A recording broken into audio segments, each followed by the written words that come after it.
ეთერში ახალი ამბების მთავარი გამოშვება გურამ და დოლიძესთან ერთად გამარჯობა. აჭარის უმაღლესი საბჭოს რიგარის შესხდომა 13 მარტისთვის არის ჩანიშნული. დღის წესრიგის პროექტს კი დეპუტატები ხვალ ბიუროს სხდომაზე განსაზღვრავენ და დაამტკიცებენ. საქართველოს პრეზიდენტმა გიორგი მარგველაშვილმა პარლამენტის რიგარის შესხდომა 13 მარტს დანიშნა. ამის შესახებ საქართველოს პრეზიდენტის განკარგულებაშია ნათქვამი, რომელიც პრეზიდენტის ადმინისტრაციის ვებგვერდზე გავრცელდა. დღეს კი აჭარის მთავრობის სხდომა გაიმართა. მთავრობის წევრებმა დღის წესრიგით გაწერილ 9 საკითხზე იმსჯელეს. სხდომას ჟურნალისტი ზაირა ლომაძე ესწრებოდა, სწორედ ის გვიამბობს იმ საკითხებზე, რაზეც მთავრობაში გაამახვილეს ყურადღება. ზაირა, რაზე იმსჯელეს მთავრობის წევრებმა? დიახ გურენდა, რამდენიმე დღიანი პაუზის შემდეგ აჭარის მთავრობის თავმჯდომარემ რეგიონში მიმდინარე პროცესებთან დაკავშირებით პირველი კომენტარი გააკეთა. ჩრდილში დარჩენილი პოლიტიკოსების უტოპიური წამოწყება, რომელსაც განხორციელება არ უწერია და რომელიც პოლიტიკური ქულების დაწერას ემსახურება. ასე ეხმაურება რეგიონის პირველი პირი თავისუფალი დემოკრატების განცხადებას. არჩილ ხაბაძე ამბობს, რომ მთავრობის გადაყენებისთვის საჭირო ხმების მოპოვებას ვერ მოხერხდება. დღესვე მთავრობის თავმჯდომარემ კოალიციის წევრებთან მუდმივ კონსულტაციაზეც ისაუბრა და განაცხადა, რომ მთავრობის წევრებსა და კოალიციაში შემოვალ დეპუტატებს შორის ერთსულოვნება. რაც შეეხება კითხვას, უშლის თუ არა ხელს რეგიონში მიმდინარე პოლიტიკური პროცესები მთავრობის მუშაობას, არჩილ ხაბაძე ამბობს, რომ ყველა მნიშვნელოვან და საინტერესო თემაზე მუშაობა აქტიურად გრძელდება. პოლიტიკური ძალები, რომლებიც ალბათ გვერდით დარჩნენ ბოლო პერიოდში არსებული მიმდინარე მოვლენებზე, ალბათ უნდა გამოჩნდნენ, უნდა დააფიქსირონ თავისი პოზიციები და ერთგვარად უშინელი ბრიფინგი თავისუფალი დემოკრატებისა მიუთითებს ამაზე. და იმისა, რომ ფსიქოლოგიური მომენტია და რა თქმა უნდა განვიცით თითოეული მთავრობის წევრი ადამიანურად ყოველ ამ ინტრიგნულ თუ სხვადასხვა თავის დამკვიდრებისთვის გაკეთებულ განცხადებებს მეც ვერაფერს ვერ მიეწერება ეს ყველაფერი. ჩვენ მუშაობთ. ერთსულოვნებაც არის ბოლო 2 წლის განმავლობაში ეს ყველაზე მაღლა დგას. ალბათ ამ პროცესებმა ეს უფრო დააჩქარა და ერთიანობა უფრო გამოიკვეთა. კულტურული მემკვიდრეობის დაცვის სააგენტოს ახალი ხელმძღვანელი ხავს. ამ თანამდებობაზე არასამთავრობო სექტორის წარმომადგენელი მირანდა ჩარკვიანი დაინიშნა. განცხადება რეგიონის პირველმა პირმა მთავრობის სხდომაზე გააკეთა. არჩილ ხაბაძე ამბობს, რომ მთავრობის გუნდში არასამთავრობო სექტორიდან კიდევ ერთი კადრი გადავიდა. მთავრობის თავმჯდომარე დარწმუნებულია, რომ სააგენტოს ახალი უფროსი იმედებს გაამართლებს და საქმეს თავს ღირსეულად გაართმევს. აჭარის განათლების, კულტურისა და სპორტის მინისტრი გიორგი თავამაიშვილი კი ამბობს, რომ მირანდა ჩარკვიანს დიდი სამუშაო ელოდება, რაშიც მათ გამოცდილება დაეხმარება. სხვადასხვა კანდიდატურებთან ერთად თავის დროზე ყურადღება შევაჩერეთ ქალბატონ ვირენდაზე. საკმაოდ პრინციპული ქალბატონია. მან განაცხადა, რომ მას აქვს თავისებური ხედვა ჩამოყალიბებული. არ გამოურიცხავ, რომ მან შემოიტანოს გარკვეულ წინააღმდება სტრუქტურასთან დაკავშირებით. ეს მას შეუძლია ამის გაკეთება, მაგრამ თავარი არის ის, რომ ის მოცემულობა, რაც ახლავს კულტურული მემკვიდრეობის სააგენტოს, რომ შევინარჩუნოთ ის ფასეულობა, რაც გვაქვს ჩვენ და ამავე დროულად ხელი შეუწყოთ ქალაქის განვითარებას, მას შეუძლია თავის გააცნოს ამ საქმეს.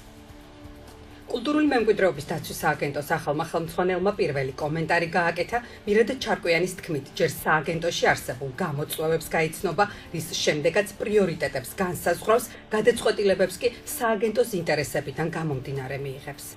საკმაოდ დიდი პასუხისმგებლობაა იმის გამო, რომ არსებობს მაღალი საზოგადოებრივი ინტერესი, გარდა ამისა იმის გამო, რომ კულტურული მემკვიდრეობის ძეგლების მიმართ განსაკუთრებული სიფრთხილე ასაჭირო.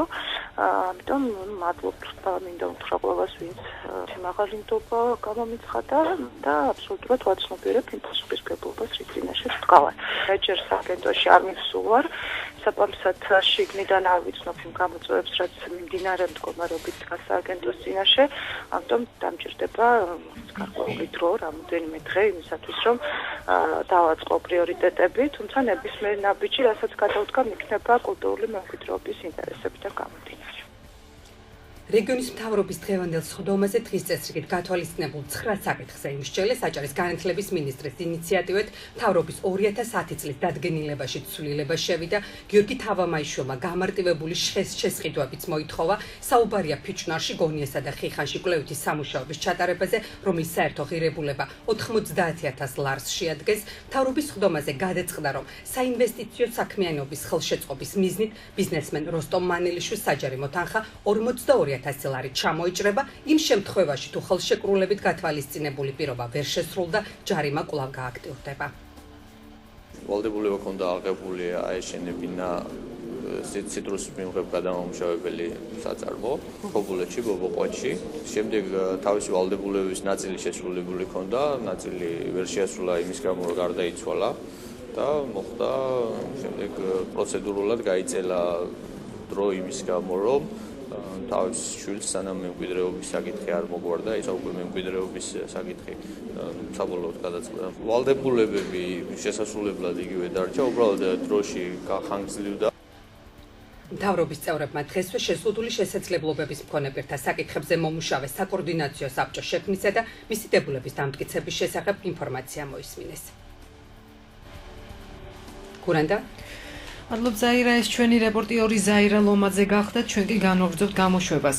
ჩვენ არ ვითხოვთ თანამდებობებს ქართულმა ოცნებამ კოალიციაში ახალი კადრები უნდა გამონახოს, რომლითაც ძველებს ჩაანაცვლებს აცხადებენ ერთიან ნაციონალურ მოძრაობაში. უმაღლესი საბჭოს დეპუტატი ეკატერინე თარგამაძე ამბობს, რომ ორი თანამდებობის პირის გადაყენება პოლიტიკური კრიზისი არ არის და მოვლენების განვითარებას ელოდება. ოპოზიციონერი დეპუტატების სხდომის გამართვას 6 მარტს ითხოვდნენ, თუმცა საკანონმდებლო ორგანოს თავმჯდომარემ ნაციონალური მოძრაობის განცხადება არ დააკმაყოფილა. ეკატერინე თარგამაძე ამბობს, რომ უმაღლესი საბჭოს ხელმძღვანელობისათვის ცნობილი იყო, რომ 9 მარტს საქართველოში არ მიმყოფებოდით. სხდომა რეგლამენტის დარღვევით ჩატარდა, რადგან მას საკითხის ინიციატორები არ ესწრებოდნენ. ნაციონალური მოძრაობის წევრებმა კი ბიუროს სხდომაზე საკითხი დააყენეს, დროულად აირჩიათ ვიცე-სპიკერი და საფინანსო, საბიუჯეტო და ეკონომიკურ საკითხთა კომისიის თავმჯდომარე. ჩვენ არანაირი პრეტენზია არ აქვს არც ერთ თანამდებობაზე. ჩვენ უბრალოდ ვაფიქსირებთ იმას, რომ შესრულებელია და აუცილებელია, რომ ეფექტური მართვა იყოს რეგიონში და ამისათვის თვითონ ქართულმა ოცნებამ გამონახოს თავისი ძალები, რომ ძალთა გადანაცვლება და კონფიგურაციის შეცვლა მოახერხოს. ჩვენ არ შევქმნით არანაირ კრიზისს, იქიდან გამომდინარე, რომ თუ ერთი ადამიანი ან ორი დატოვებს თანამდებობას, ეს არ არის პოლიტიკური კრიზისი. ჩვენ თავაზობთ მათ, რომ თავიანთ თავში გამოძებნოთ ძალები და ჩაანაცვლონ ეს თანამდებობები თავიანთი კადრებით.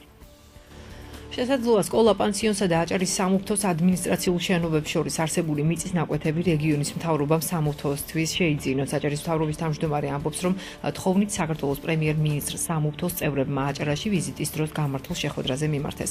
საუბარია 800 კვადრატულ მეტრ მიწის ნაკვეთზე. არჩილ ხაბაძე ამბობს, რომ მესაკუთრესთან კომუნიკაცია უახლოეს მომავალში შედგება. როგორც ცნობილია, საქართველოს პრემიერ-მინისტრის სარეზერვო ფონდიდან სამუფრთოს ადმინისტრაციული შენობისა და სკოლა, პანსიონის შენობის შესაძენად თანხები გამოიყო. პრემიერი დაესწრო გადაცემის პროცესს და გამოიკვეთა დათვალიერების დროს, რომ ამ ორ შენობას შორის იყო მიწის ნაკვეთი, რომლის შეძენაც უკეთესი იქნებოდა და დააკავშირებდა ამ ორ ფაქტს. თქვენ გამოხატა პრემიერმაც და სამუფრთოს წარმომადგენლებმაც ხოლმე ამის შესახებ, რომ თუ შესაძლებელი იქნებოდა ეს ფაქტი შეძენილი ყოფილიყო. ერთიანი ნაციონალური მოძრაობის წევრები უკრაინაში პარტიის ლიდერებს შეხვდნენ. ინფორმაციას აჭარის უმაღლესი საბჭოს დეპუტატი ეკატერინე თარგამაძე ადასტურებს. მისი განცხადებით, ვიზიტის ფარგლებში სამუშაო შეხვედრები პარტიის ლიდერებთან ერთად უკრაინულ მხარესთანაც გაიმართა, სადაც ორი ქვეყნის ურთიერთობებსა და მიმდინარე საკითხებზე იმსჯელეს. უკრაინა საქართველოს მხარდაჭერას იმსახურებს და ჩვენი გამოცდილების გაზიარება სჭირდება, ამბობს უმაღლესი საბჭოს დეპუტატი.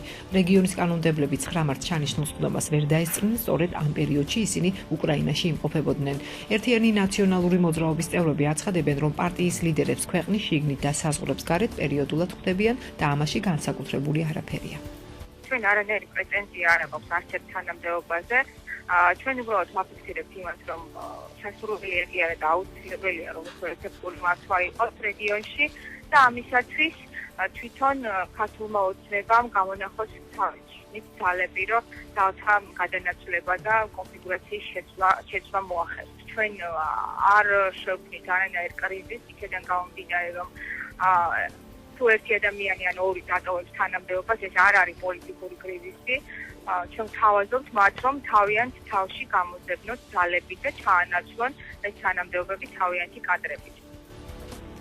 შინაგან საქმეთა სამინისტროს საპატრულო პოლიციის დეპარტამენტის აჭარის მთავარი სამმართველოს უფროსი დღეიდან დავით მამულაშვილი იქნება. ინფორმაცია შინაგან საქმეთა სამინისტროში ადასტურებენ. ყოფილი უფროსი თეიმურა სკულპატაძე მუშაობას ამავე უწყებაში, თუმცა უკვე სხვა რეგიონში განაგრძობს. დავით მამულაშვილი მანამდე იმერეთში საპატრულო პოლიციის უფროსად მუშაობდა. ძალოვან უწყებებში მაღალ თანამდებობებზე ადგილობრივ კადრებს არ ნიშნავენ. განცხადება დღეს ერთიანი ნაციონალური მოძრაობის ბათუმის ოფისში გაკეთდა. რაულ თავარქილაძის თქმით, აჭარის პოლიციის მთავარი სამმართველოს უფროსად თბილისიდან ჩამოსული ბესიკ ამირანაშვილი დაინიშნა, რომელსაც სხვადასხვა თანამდებობაზე დასანიშნად თავისი 14 კაციანი ჯგუფი ჩამოყავს. თავარქილაძის თქმით, რეგიონში პროფესიონალი კადრები არიან, თუმცა მათ უპირატესობას არ ანიჭებენ, რაც არასწორია. თბილისიდან ჩამოსული კადრები რეგიონის კრიმინოგენულ სიტუაციას არ იცნობენ და სწორედ ამიტომ მათი მუშაობა არაეფექტური იქნება, აცხადებს რაულ თავარქილაძე. საკადროცულებები მოხდა სხვადასხვა ძალოვან უწყებებში, მაგალითად პაპუაშვილი ჩამოიყვანეს და დანიშნეს სუსის ხელმძღვანელად თბილისიდან და ასევე საპატრულო პოლიციის უფროსიც თბილისიდან გამოუშვეს ვინმე მამულაშვილი, რომელიც უკვე ახლა შეუდგება სამსახურებრივ მოვალეობას. ჩვენ მოუწოდებთ საქართველოს პრემიერ-მინისტრს, შინაგან საქმეთა მინისტრს, რომ ეს იყო მათი მიერ განხორციელებული არასწორი საკადრო გადაწყვეტილება და ეს გადაწყვეტილება ძალიან ცუდად იმოქმედებს რეგიონზე, რამე თუ ეს ხალხი ვერ იცნობენ ადგილობრივ კრიმინალურ ჯგუფებს და ძალიან ცუდია ის, რომ ადგილობრივი კადრები ამ შემთხვევაში უმორჩევარებიან. და დღის სხვა სიახლეები. სოფლის მეურნეობის სამინისტრო 2015 წლის მიზნობრივი პროგრამების პრეზენტაციას იწყებს. ზაურ ფუტკარაძე დღეს ქობულეთში აგროსერვის ცენტრში სოფლების რწმუნებულებს შეხვდა და დაგეგმილი პროექტები გააცნო. მინისტრის განცხადებით, ყველა ძველი პროგრამა გაგრძელდება, ასევე წელს აგროსერვის ცენტრის ბაზაზე ღვინის სახლის გახსნა იგეგმება. სოფლებში იმუშავებენ ჯგუფები, რომლებიც კონკრეტულ პროგრამებზე მოსახლეობის შენიშვნებს მოისმენენ. შემდეგ მათ განიხილავენ და გაითვალისწინებენ. სოფლის მეურნეობის სამინისტროს წარმომადგენლები მიზნობრივი პროექტების პრეზენტაციას მუნიციპალიტეტში გამართავენ. ბათუმის კორპუსის მიერ ბინად მესაკუთრე და ამხანაგობის განვითარების ხელშეწყობის პროგრამის ფარგლებში მელიქიშვილის მესამე შესახვევის 21 ნომერში მდებარე საცხოვრებელი სახლის ეზოს კეთილმოწყობის სამუშაოები დასრულდა. აღნიშნულ ქუჩაზე ასფალტი დაიგო, ცანიაყვრე და საკანალიზაციო სისტემები მოეწყო.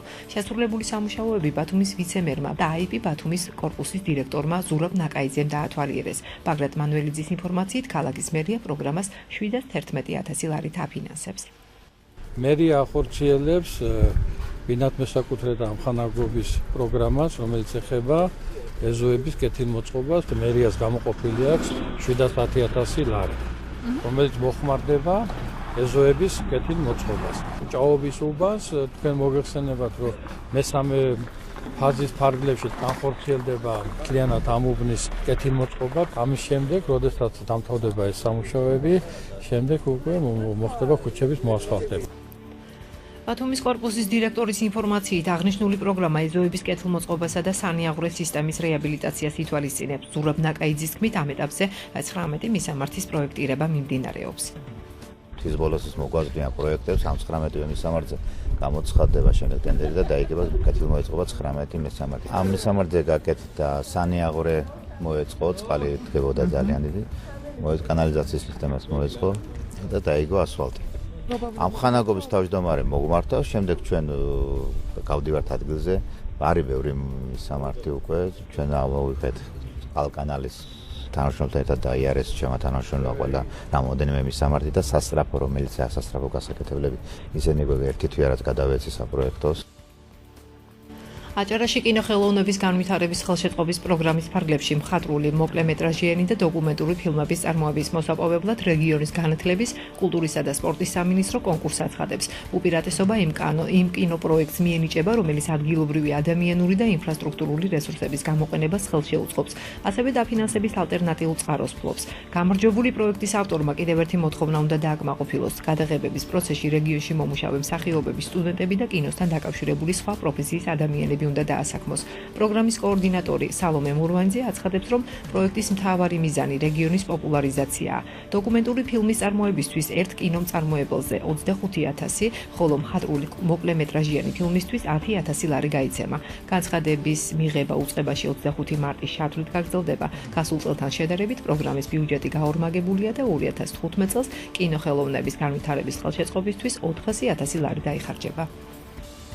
განსაკუთრებით მინდა აღვნიშნო, რომ მოკლემეტრაჟიანი ფილმების კონკურსის შემთხვევაში პირობები არის შედარებით მარტივი, რაც გამოწვეულია იმით, რომ ჩვენ გვინდა რომ ყველას ქონდეს შესაძლებლობა მიიღოს ამ კონკურსში, განსაკუთრებით ბათუმის ხელოვნების უნივერსიტეტის სტუდენტებს, რაც გამოიხატება იმაში, რომ არ მოვითხოვთ დამატებით ხარჯვას რეგიონში. გასულ წელს გარდა იმისა, რომ იყო კინოპროექტების დაფინანსება, პროგრამა შედგებოდა კიდევ საგანმანათლებლო აქტივობებისგან და პროგრამის კინოწარმოებისთვის განკუთვნილი ხარჯები მთლიანად დაიხარჯა აჭარის რეგიონში.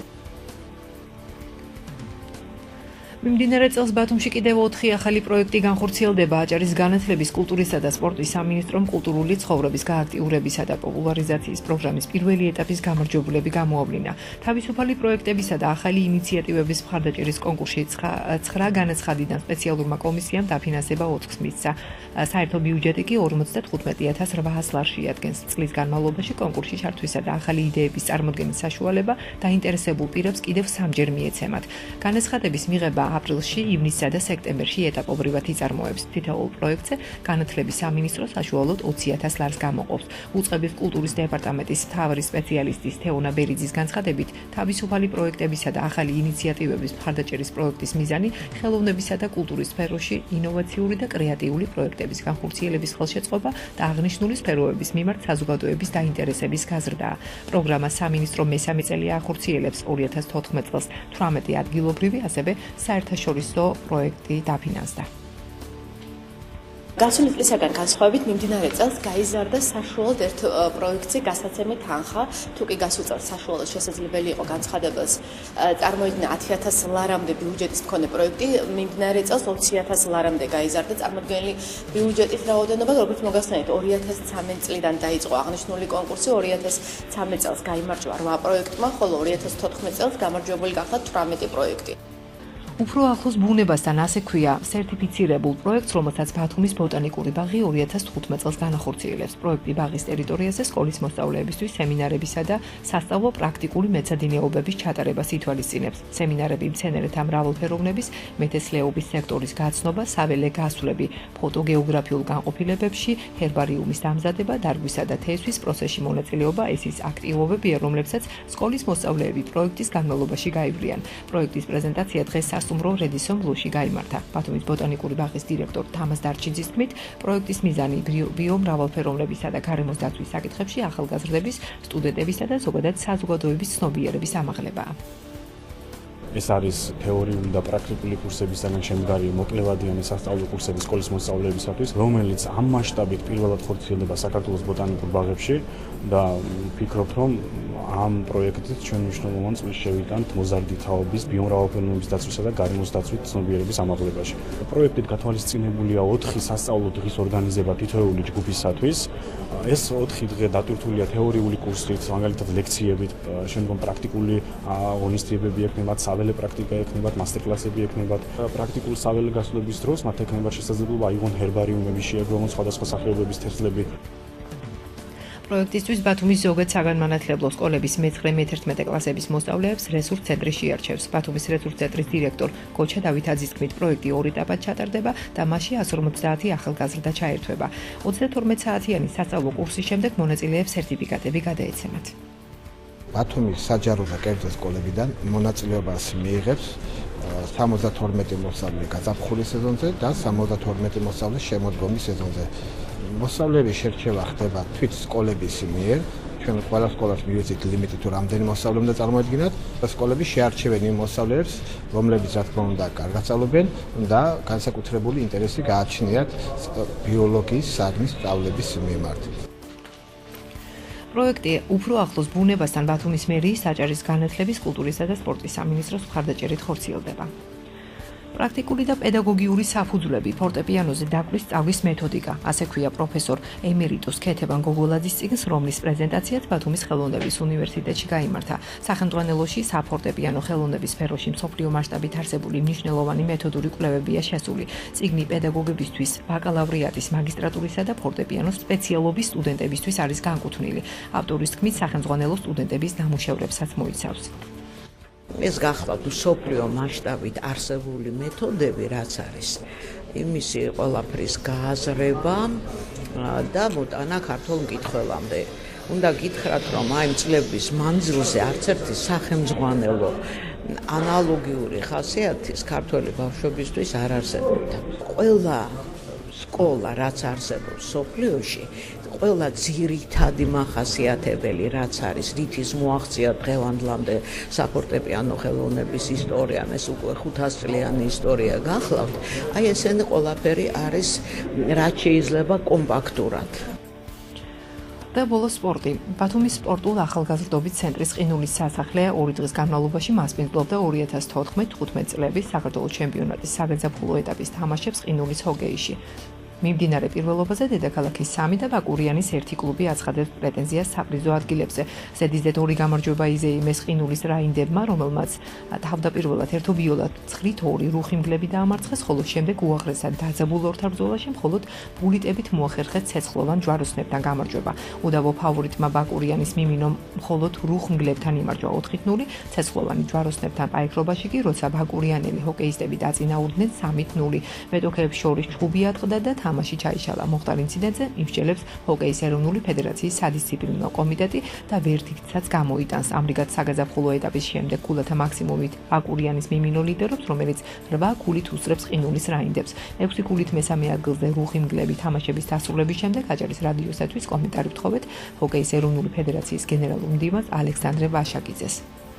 არის პრინციპში წინა სამსოფლიო ჩემპიონატო მზადებაც გარკვეულწილად, იმიტომ რომ მონაწილე გუნდებიდან დღეს 4 გუნდი მონაწილეობს საქართველოს ჩემპიონატში, შეირჩევა 20 მოთამაშე, რომელიც 3 აპრილიდან გაემართება თურქეთში, ქალაქ იზმირში, სადაც გაიმართება მსოფლიო ჩემპიონატი კაცთა შორის მესამე დივიზიონი, რომელშიც საქართველოს ეროვნულ ნაკრებთან ერთად კიდევ 6 გუნდი მიიღებს მონაწილეობას.